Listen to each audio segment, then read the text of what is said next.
Hello बच्चों, चलिए प्रश्न को देखते हैं। प्रश्न निम्न द्विघात समीकरणों का व्युत्तर ज्ञात कीजिए, जहां पर द्विघात समीकरण है 2x का वर्ग घटाओ 5x योग 3 बराबर 0।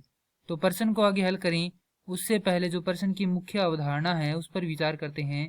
तो इस प्रश्न के लिए जो मुख्य अवधारणा है वह हो जाएगी द्विघात समीकरण। अर्थात हम यहाँ पर यह देखेंगे कि द्विघात समीकरण क्या होती है। तो द्विघात समीकरण तो वे समीकरण जो ax का वर्ग योग bx योग c बराबर 0 के रूप में हो, द्विघात समीकरण कहलाती है। जहां पर a बराबर नहीं होता है किसके, शून्य के। यदि यहाँ पर a शून्य हो जाता है तो यह द्विघात समीकरण नहीं रहती है। अब समीकरण दी गई है प्रश्न में 2x का वर्ग घटाओ 5x योग 3 बराबर 0। तो यदि इस समीकरण की समीकरण से तुलना करते हैं तो हमारे पास a का मान आता है 2, b का मान आता है ऋणात्मक 5, c का मान आता है 3।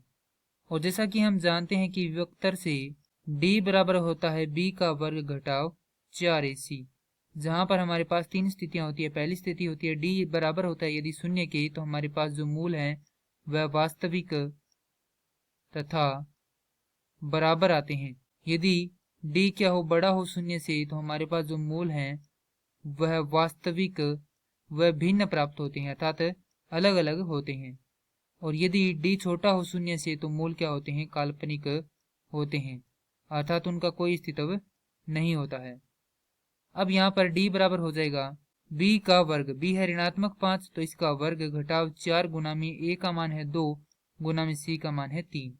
तो d बराबर 25 घटाव 24, तो d का मान आ जाएगा 1।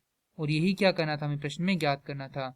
जो दी गई द्विघात समीकरण है उसका व्युत्तर का मान है 1। मैं आशा करता हूं कि यह प्रश्न आपको समझ में आया होगा। धन्यवाद।